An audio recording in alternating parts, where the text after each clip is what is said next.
Assalamualaikum dear friends, welcome back to Shamis Karwald. ഇന്ന് ഞാൻ വന്നിരിക്കുന്നത് സിമ്പിളും വെറൈറ്റി ആയിട്ടുള്ള ഒരു റെസിപ്പി ആയിട്ടാണ്. ചൂട് സമയത്തും അതുപോലെ തന്നെ നോമ്പ് സമയത്തും ഇത് ഒരെണ്ണം കഴിച്ചാൽ മാത്രം മതി നമ്മുടെ ദാഹവും വിശപ്പും ഒക്കെ മാറാൻ വേണ്ടിയിട്ട്. ഇത് നിങ്ങൾ വിചാരിക്കും ജ്യൂസ് ആണെന്ന്, ജ്യൂസ് ഒന്നുമല്ല. അപ്പോൾ നമുക്ക് വേഗം തന്നെ ഈ വെറൈറ്റി ആയിട്ടുള്ള റെസിപ്പി എങ്ങനെ ഉണ്ടാക്കിയെടുക്കാൻ നോക്കാം.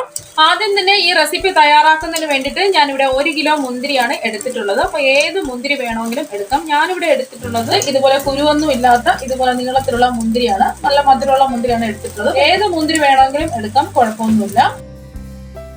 ഇനി ഞാൻ ഫ്ലെയിം ഓൺ ആക്കി ഒരു പാൻ വെച്ച് കൊടുത്തിട്ടുണ്ട്. ഇതിലോട്ട് നമ്മൾ കഴുകി വൃത്തിയാക്കിയ മുന്തിരി ഇട്ട് കൊടുക്കാം. അപ്പോൾ മുന്തിരിയൊക്കെ കഴുകുമ്പോൾ ഉപ്പിട്ട് വേണം കഴുകാൻ വേണ്ടിയിട്ട്. ഒരു അരമണിക്കൂറെങ്കിലും ഉപ്പിട്ട് മുന്തിരി വെള്ളത്തിലിട്ട് വെക്കണം. ഇനി ഇതിലോട്ട് ആവശ്യത്തിന് വെള്ളം ഒഴിച്ചു കൊടുക്കാം. ഞാനിവിടെ 1.5 കപ്പ് വെള്ളമാണ് ഒഴിച്ചു കൊടുക്കുന്നത്. 1/2 കപ്പും കൂടി ഒഴിച്ചു കൊടുക്കാം. ഇനി ഇതൊന്ന് തിളച്ച് വരട്ടെ. ഇപ്പൊ നന്നായിട്ട് തിളച്ച് വന്നിട്ടുണ്ട്. ഇനി ഇതൊന്ന് ഇളക്കി കൊടുക്കാം. ഫ്ലെയിം ഹൈ ഫ്ലെയിമിലാണ് ഞാൻ ഇട്ട് കൊടുത്തിട്ടുള്ളത്. ഇനി ഒരു 3 മിനിറ്റ് നമുക്ക് മൂടി വെച്ച് ഇതൊന്ന് വേവിച്ചെടുക്കാം. ഇപ്പൊ ഒരു 3 മിനിറ്റ് ആയിട്ടുണ്ട്. ഇനി നമുക്ക് തുറക്കാം. മുന്തിരിയൊക്കെ നന്നായിട്ട് വെന്ത് വന്നിട്ടുണ്ട്. ഇനി കുറച്ചുകൂടെ വേവാനുണ്ട്. 2 മിനിറ്റും കൂടെ ഹൈ ഫ്ലെയിമിലിട്ട് നമുക്കൊന്ന് വേവിച്ചെടുക്കണം. ഇനി മൂടി വെക്കേണ്ട ആവശ്യമില്ല. ഇപ്പൊ ഒരു 5 മിനിറ്റ് ആയിട്ടുണ്ട്. മുന്തിരിയൊക്കെ നന്നായിട്ട് വെന്ത് വന്നിട്ടുണ്ട്. ഇതാണ് ഇതിന്റെ പരുവം. ഇനി നമുക്ക് ഫ്ലെയിം ഓഫാക്കി ഇത് നന്നായിട്ട് തണുക്കാൻ വേണ്ടിയിട്ട് മാറ്റി വെക്കാം. അടുത്തതായിട്ട് നമുക്ക് വേണ്ടത് തേങ്ങയാണ്. ഞാനിവിടെ 250 ml കപ്പിന് 1 കപ്പ് തേങ്ങയാണ് എടുത്തിട്ടുള്ളത്. ഇനി ഈ തേങ്ങ ഒരു മിക്സിയിലെ ചെറിയ ജാറിലോട്ട് ഇട്ട് കൊടുക്കാം. തേങ്ങ എടുക്കുമ്പോൾ പ്രത്യേകം ശ്രദ്ധിക്കുക, അതിന്റെ വൈറ്റ് ഭാഗം മാത്രം എടുക്കുക, ബ്രൗൺ ഭാഗം എടുക്കാൻ പാടില്ല. ഈ തേങ്ങ ഒന്ന് പൊടിച്ചെടുത്തിട്ട് വരാം. അപ്പൊ തേങ്ങ പൊടിച്ചെടുത്തിട്ടുണ്ട്. തേങ്ങ ഇങ്ങനെയാണ് പൊടിച്ചെടുക്കേണ്ടത്. ഒരുപാട് അങ്ങ് പൊടിഞ്ഞു പോകാൻ പാടില്ല. ചെറിയ ചെറിയ തരികളോട് കൂടി വേണം പൊടിക്കാൻ വേണ്ടിയിട്ട്. അടുത്തതായിട്ട് ഫ്ലെയിം ഓൺ ആക്കി ഒരു പാൻ വെച്ച് കൊടുത്തിട്ടുണ്ട്. ഇനി നമുക്ക് തേങ്ങ ഇട്ട് കൊടുക്കാം ഇതിലോട്ട്. ഇനി ഈ തേങ്ങയുടെ വെള്ളത്തിന്റെ അംശമൊക്കെ വറ്റുന്നവരെ നമുക്കൊന്ന് വറുത്തെടുക്കാം. ഫ്ലെയിം മീഡിയം ഫ്ലെയിമിൽ വെച്ചിട്ട് വേണം ഇത് വറുത്തെടുക്കാൻ വേണ്ടിയിട്ട്. ഒരുപാട് അങ്ങ് ഫ്ലെയിം കൂട്ടി വെച്ച് കൊടുക്കാൻ പാടില്ല. എന്നാൽ പിന്നെ തേങ്ങ അങ്ങ് കരിഞ്ഞിട്ട് പോകും. അതുകൊണ്ട് ഫ്ലെയിം മീഡിയം ഫ്ലെയിമിൽ ഇട്ടിട്ട് വേണം തേങ്ങ വറുത്തെടുക്കാൻ വേണ്ടിയിട്ട്. ഒരു 3 മിനിറ്റ് ആയിട്ടുണ്ട്. ഇനി നമുക്ക് ഫ്ലെയിം ഓഫാക്കി ഇത് തണുക്കാൻ വേണ്ടിയിട്ട് നമുക്ക് മാറ്റി വെക്കാം. ഈ വറുത്തെടുത്ത തേങ്ങ പാനിൽ തന്നെ വെച്ചിരിക്കാതെ നല്ലോണം തണുക്കാൻ വേണ്ടിയിട്ട് മാറ്റി വെക്കണം. ഇപ്പൊ മുന്തിരി നല്ലതുപോലെ തണുത്ത് വന്നിട്ടുണ്ട്. ഒട്ടും ചൂടുണ്ടാവാൻ പാടില്ല. നല്ലതുപോലെ തണുത്തിട്ട് വരണം. അപ്പൊ നല്ലതുപോലെ തണുത്ത് വന്നിട്ടുണ്ട്. ഇനി അടുത്തതായിട്ട് മിക്സിയിലെ ഒരു ജാറ് എടുക്കുക. അതിലോട്ട് ഈ മുന്തിരിയും വെള്ളവും കൂടി ഇട്ട് കൊടുക്കുക.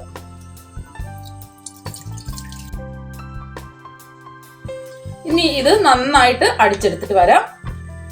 ഇപ്പൊ മുന്തിരി അടിച്ചെടുത്തിട്ടുണ്ട്. ഇനി നമുക്ക് ഇതൊന്ന് അരിച്ചൊഴിക്കണം. ഇനി ഒരു ബൗളിലോട്ട് അരിപ്പ് വെച്ച് കൊടുത്തിട്ടുണ്ട്. ഇതിലോട്ട് അരിച്ചൊഴിക്കാം.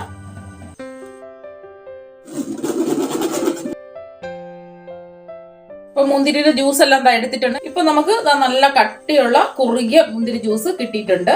നമ്മൾ വേവിച്ചെടുക്കുമ്പോൾ ഇതുപോലെ കട്ടിയുള്ള മുന്തിരി ജ്യൂസ് കിട്ടും. അതിന് വേണ്ടിയിട്ടാണ് നമ്മൾ വേവിച്ചെടുത്തിട്ട് ഇതുപോലെ ജ്യൂസ് ആക്കുന്നത്. അതുപോലെ തന്നെ നല്ലൊരു കളറും കിട്ടും. ഇനി അടുത്തതായിട്ട് നമുക്ക് വേണ്ടത് കോൺഫ്ലോർ ആണ്. ഞാനിവിടെ ഒരു 10 ടേബിൾ സ്പൂൺ കോൺഫ്ലോർ ആണ് എടുക്കുന്നത്. ഒരു ബൗളിൽ എടുക്കുക. അതിലോട്ട് 10 ടേബിൾ സ്പൂൺ കോൺഫ്ലോർ ഇട്ട് കൊടുക്കുക.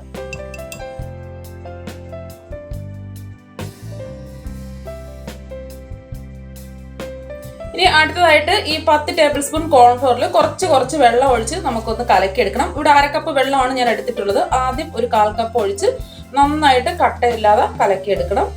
ഒരുമിച്ച് അങ്ങ് ഒഴിച്ചു കൊടുക്കാൻ പാടില്ല. കുറേശ്ശെ വേണം വെള്ളം ഒഴിച്ച് ഒന്ന് കലക്കി കൊടുക്കാൻ വേണ്ടിയിട്ട്. ബാക്കി വെള്ളം കൂടി ഒഴിച്ചു കൊടുക്കാം. ഇപ്പൊ നന്നായിട്ട് കട്ടകളൊന്നും ഇല്ലാതെ കലക്കി എടുത്തിട്ടുണ്ട്. ഇപ്പൊ ഞാൻ ഫ്ലെയിം ഒന്നും ഓൺ ആക്കി കൊടുത്തിട്ടില്ല. ഒരു പാൻ എടുത്തിട്ടുണ്ട്. ഇതിലോട്ട് നമ്മുടെ മുന്തിരി ജ്യൂസ് ഒഴിച്ചു കൊടുക്കാം. ഇനി അടുത്തതായിട്ട് വേണ്ടത് നമ്മൾ കലക്കി മാറ്റി വെച്ച കോൺഫ്ലോറിന്റെ മിക്സ് നമ്മൾ ഒഴിച്ചു കൊടുക്കാൻ സമയത്ത് ഒന്നും കൂടി കലക്കിയതിന് ശേഷം മാത്രമേ ഇതിലോട്ട് ഒഴിച്ചു കൊടുക്കാൻ പാടുള്ളൂ. അപ്പൊ കലക്കിയില്ലെങ്കിൽ അവിടെ ഇവിടെയായിട്ട് കട്ട കെട്ടിയിരിക്കും. അതുകൊണ്ട് നല്ലതുപോലെ കലക്കിയതിന് ശേഷം മാത്രം ഇതിലോട്ട് ഒഴിച്ചു കൊടുക്കണം. ഫ്ലെയിം ഞാൻ ഓൺ ആക്കിയിട്ടില്ല. ഇനി ഇതിലോട്ട് നമുക്കൊരു 1/4 സ്പൂൺ ഉപ്പ് ചേർത്ത് കൊടുക്കാം. ഒരുപാട് ചേർത്ത് കൊടുക്കരുത്. ഇനി ഞാൻ ഫ്ലെയിം ഓൺ ആക്കി കൊടുത്തിട്ടുണ്ട്. മീഡിയം ഫ്ലെയിം വേണം വെക്കാൻ വേണ്ടിയിട്ട്. നന്നായിട്ട് കൈവിടാതെ ഇളക്കി കൊടുക്കണം. ഫ്ലെയിം കൂട്ടി വെച്ച് കൊടുക്കാൻ പാടില്ല, പ്രത്യേകം ശ്രദ്ധിക്കാം. മീഡിയം ഫ്ലെയിം വേണം വെച്ച് കൊടുക്കാൻ വേണ്ടിയിട്ട്. അതുപോലെ തന്നെ കൈവിടാതെ ഇത് ഇളക്കി കൊടുക്കുകയും വേണം. ഇടയ്ക്കൊന്ന് നമുക്ക് നോക്കുമ്പോൾ ഒന്ന് തിളച്ചതാ ഇതുപോലെ കുറുകി വരുന്നതായിട്ട് കാണാം. ഇതുപോലെ ചെറിയ ചെറിയ കട്ടകൾ ഉള്ളതെല്ലാം നല്ലതുപോലെ തിളച്ച് വരുമ്പോൾ ഇത് നന്നായിട്ട് മിക്സ് ആയി വരും. നമുക്ക് ഇളക്കി കൊടുക്കണം.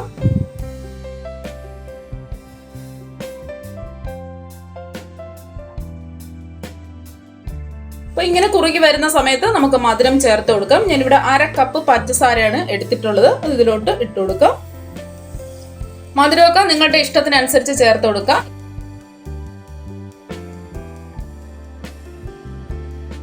അപ്പൊ നന്നായിട്ട് ഇളക്കി കൊടുക്കാം. ഒരുപാട് സമയതാമസമൊന്നുമില്ല, പെട്ടെന്ന് തന്നെ ഇത് ആയി കിട്ടും. ഇപ്പൊ കളറൊക്കെ മാറി നല്ലൊരു കളറൊക്കെ വന്ന് തുടങ്ങിയിട്ടുണ്ട്. അപ്പൊ നേരത്തെ നമുക്ക് കളർ അത്ര ഇല്ലായിരുന്നു. ഒന്ന് തിളച്ച് കുറുകി വരുമ്പോൾ നല്ലൊരു കളറൊക്കെ വരും. പഞ്ചസാരയും കൂടി ചേർത്ത് കഴിഞ്ഞാൽ അടുത്തത് നമുക്ക് വേണ്ടത് 1 ടേബിൾ സ്പൂൺ ബട്ടറാണ്. അതും കൂടി ഇട്ട് കൊടുക്കാം. അപ്പം ബട്ടർ നിങ്ങളുടെ കയ്യിൽ ഇല്ല എന്നുണ്ടെങ്കിൽ നെയ്യ് ചേർത്ത് കൊടുത്താലും മതി. ഈ ബട്ടറൊക്കെ ഒന്ന് അലിഞ്ഞു വരണം. ഇനി ഇത് സെറ്റ് ചെയ്യുന്നതിന് വേണ്ടിയിട്ട് ഞാനിവിടെ ഒരു കേക്ക് ടിന്നാണ് എടുത്തിട്ടുള്ളത്. അപ്പൊ നിങ്ങൾ എടുക്കുമ്പോൾ വീട്ടിലുള്ള ഏത് പാത്രം വേണമെങ്കിലും എടുക്കാം. അതിലോട്ട് നെയ്യോ ഓയിലോ ബട്ടറോ ഒന്ന് ബ്രഷ് ചെയ്ത് കൊടുക്കണം. ഇപ്പൊ ബ്രഷ് ചെയ്ത് കൊടുത്തിട്ടുണ്ട്. ഇനി ഇത് മാറ്റി വെക്കാം. ഇപ്പൊ ബട്ടറൊക്കെ ഉരുകി നല്ല തിള വന്നിട്ടുണ്ട്. കാണുമ്പോൾ തന്നെ മനസ്സിലാക്കാൻ പറ്റും നല്ലതുപോലെ തിളച്ച് വന്നിട്ടുണ്ട്. കൈവിടാതെ നമുക്ക് 1 മിനിറ്റും കൂടെ ഒന്ന് ഇളക്കി കൊടുക്കണം. ഇത് നോക്കുമ്പോൾ പാനിൽ നിന്ന് ചെറുതായിട്ട് ഒന്ന് ഇതുപോലെ വിട്ട് വരണം. അപ്പോൾ 1 മിനിറ്റും കൂടെ നമുക്ക് ഇളക്കി കൊടുക്കാം. 1/2 കിലോ മുന്തിരിയാണ് എടുക്കുന്നതെങ്കിൽ ഇതിന്റെ എല്ലാം പകുതി ചേർത്ത് കൊടുത്താൽ മതി. ഈ മുന്തിരി ജ്യൂസ് അളന്ന് നോക്കിയപ്പോൾ 250 ml കപ്പിന് 4 കപ്പ് ഉണ്ടായിരുന്നു. 1 കിലോ മുന്തിരിയുടെ അളവാണ് ഞാൻ ഈ കാണിക്കുന്നത്. അപ്പൊ നന്നായിട്ട് ആ പാനിൽ നിന്ന് വിട്ട് വരുന്നുണ്ട്. ഇനി നമുക്ക് ഫ്ലെയിം ഓഫ് ആക്കാം. ഏത് പാത്രത്തിലാണോ നമ്മൾ സെറ്റ് ചെയ്യാൻ പോകുന്നത് ആ പാത്രത്തിലോട്ട് ഇത് സെറ്റ് ചെയ്യാൻ വെക്കാം. നെയ്യോ ഓയിലോ ബ്രഷ് ചെയ്ത പാത്രത്തിലോട്ട് ഇത് ഉടനെ തന്നെ ഇത് സെറ്റ് ചെയ്യാൻ വേണ്ടി നമുക്ക് മാറ്റണം. ഇനി 1 സ്പൂണിൽ നെയ്യോ ഓയിലോ ഒന്ന് പുരട്ടിയതിന് ശേഷം ഇതുപോലെ ഒന്ന് ലെവൽ ചെയ്ത് കൊടുക്കണം. ഉടനെ തന്നെ ചെയ്ത് കൊടുക്കാം. ആ ചൂടോട് കൂടി തന്നെ പാത്രത്തിൽ സെറ്റ് ചെയ്യാൻ വെക്കണം. അല്ലെങ്കിൽ പിന്നെ അത് അവിടെ ഇരുന്ന് കട്ടിയായി പോകും. നമുക്ക് സെറ്റ് ചെയ്തെടുക്കാൻ പറ്റില്ല, അവിടെ കട്ടയായിട്ട് ഇരിക്കും. അതുകൊണ്ട് ചൂടോട് കൂടി തന്നെ ചെയ്തെടുക്കാം. അപ്പൊ ഞാൻ ഇവിടെ എല്ലാം ലെവൽ ചെയ്ത് എടുത്തിട്ടുണ്ട്. ഒന്ന് ടാപ്പ് ചെയ്ത് കൊടുക്കാം. ഇനി ഇത് നന്നായിട്ട് തണുക്കാൻ വേണ്ടിയിട്ട് നമുക്ക് മാറ്റി വെക്കാം. റൂം ടെമ്പറേച്ചറിൽ ഇരുന്നിട്ട് തന്നെ ഇത് നന്നായിട്ട് തണുത്തിട്ട് വരണം. ഇപ്പൊ റൂം ടെമ്പറേച്ചറിൽ ഇരുന്ന് ഇത് നന്നായിട്ട് തണുത്ത് വന്നിട്ടുണ്ട്. ഒരു 3 മണിക്കൂറൊക്കെ ആയിട്ടുണ്ട്. ഇനി ഇതിന്റെ സൈഡൊക്കെ ഒന്ന് വിടിയിച്ചു കൊടുക്കാം, പെട്ടെന്ന് ഇളകി കിട്ടുന്നതിന് വേണ്ടിയിട്ടാണ്. ഇപ്പൊ സൈഡൊക്കെ വിടിയിച്ചു കൊടുത്തിട്ടുണ്ട്. ഇനി ഇതൊന്ന് ഡിമോൾഡ് ചെയ്യാം. ഇപ്പൊ ഡിമോൾഡ് ചെയ്തിട്ടുണ്ട്. ഇത് നമുക്ക് തുറന്ന് നോക്കാം. ഇപ്പൊ ഡിമോൾഡ് ചെയ്ത് എടുത്തിട്ടുണ്ട്. കാണാൻ തന്നെ നല്ല ഭംഗിയാണ്. നല്ല ജെല്ലി പോലെ നല്ല സോഫ്റ്റ് ആയിട്ട് ഇരിപ്പുണ്ട്. ഇനി നമുക്ക് ഇഷ്ടമുള്ള ഷേപ്പിൽ നമുക്ക് കട്ട് ചെയ്തെടുക്കാം. ഇനി ഇതൊന്ന് കട്ട് ചെയ്തെടുക്കാം.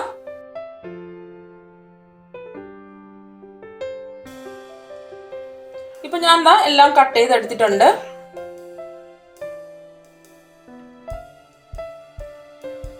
ഇപ്പൊ എല്ലാം കട്ട് ചെയ്തെടുത്തിട്ടുണ്ട്. കാണുമ്പോൾ തന്നെ കൊതിയാവുന്നു. മുന്തിരിയുടെ അതേ കളറിൽ തന്നെ നമുക്ക് കിട്ടിയിട്ടുണ്ട്. നല്ല ജെല്ലി പോലെ ഇരിപ്പുണ്ട്. കാണാൻ നല്ല ഭംഗി, കഴിക്കാനായിട്ട് നല്ല ജെല്ലി പോലെ നല്ല ടേസ്റ്റ്, സോഫ്റ്റും ആണ്. ഇങ്ങനെ തന്നെ കഴിക്കാനും നല്ല ടേസ്റ്റ് ആണ്. നല്ല ജെല്ലി പോലെ ഇരിക്കും. ഇതിനെ കുറച്ച് ഭംഗി കൂട്ടുന്നതിന് വേണ്ടിയിട്ട് ഡെസിക്കേറ്റഡ് കോക്കനട്ടിലിട്ട് കോട്ട് ചെയ്തെടുക്കാം. ഇപ്പൊ ഞാൻ വറുത്ത് മാറ്റി വെച്ച ഡെസിക്കേറ്റഡ് കോക്കനട്ട് എടുത്തിട്ടുണ്ട്. ഇനി ഓരോ ജെല്ലിയും ഇതിലോട്ടിട്ട് നമുക്ക് കോട്ട് ചെയ്തെടുക്കണം. ഇങ്ങനെ കോട്ട് ചെയ്തെടുക്കുമ്പോൾ ഫ്രിഡ്ജിൽ ഒരാഴ്ച വരെ നമുക്ക് സൂക്ഷിച്ച് വെക്കാൻ പറ്റും. പരസ്പരം ഒട്ടിപ്പിടിക്കുകയൊന്നുമില്ല. അതിന് വേണ്ടിയിട്ടാണ് ഇതിൽ ഡെസിക്കേറ്റഡ് കോക്കനട്ടിലിട്ട് കോട്ട് ചെയ്തെടുക്കുന്നത്. ഇതുപോലെ വേണം ചെയ്തെടുക്കാൻ വേണ്ടിയിട്ട്. ഇപ്പൊ എല്ലാ ജെല്ലികളും ഡെസിക്കേറ്റഡ് കോക്കനട്ടിലിട്ട് കോട്ട് ചെയ്തെടുത്തിട്ടുണ്ട്. കാണാൻ തന്നെ നല്ല ഭംഗിയാണ്. മഞ്ഞൾ മൂടി മുക്കുന്നത് പോലെ കാണാൻ നല്ല രസമല്ലേ. ഇത് ഇങ്ങനെ കഴിക്കാനും നല്ല ടേസ്റ്റ് ആണ്. കുറച്ചും കൂടി ടേസ്റ്റ് കൂടണമെന്നുണ്ടെങ്കിൽ ഫ്രിഡ്ജിൽ വെച്ചിട്ട് കഴിക്കുമ്പോൾ കുറച്ചും കൂടി ടേസ്റ്റ് കൂടുതൽ കിട്ടും. അപ്പൊ ഇത് ഒരാഴ്ച വരെ ഫ്രിഡ്ജിൽ വെച്ച് നമുക്ക് സൂക്ഷിച്ച് വെക്കാനും പറ്റും. കുട്ടികൾക്കും മുതിർന്നവർക്കും ഒരുപോലെ ഇഷ്ടപ്പെടുന്ന ഒരു ജെല്ലിയാണ്. അപ്പൊ നോമ്പ് സമയം ആയതുകൊണ്ട് എല്ലാവരുടെ വീടുകളിലും മുന്തിരിയൊക്കെ കാണും. അപ്പൊ തീർച്ചയായും നിങ്ങൾ തയ്യാറാക്കി നോക്കുക. എല്ലാവർക്കും ഇഷ്ടപ്പെടും. അപ്പൊ നമുക്ക് മറ്റൊരു വെറൈറ്റി ഡിഷുമായിട്ട് വീണ്ടും കാണാം. താങ്ക്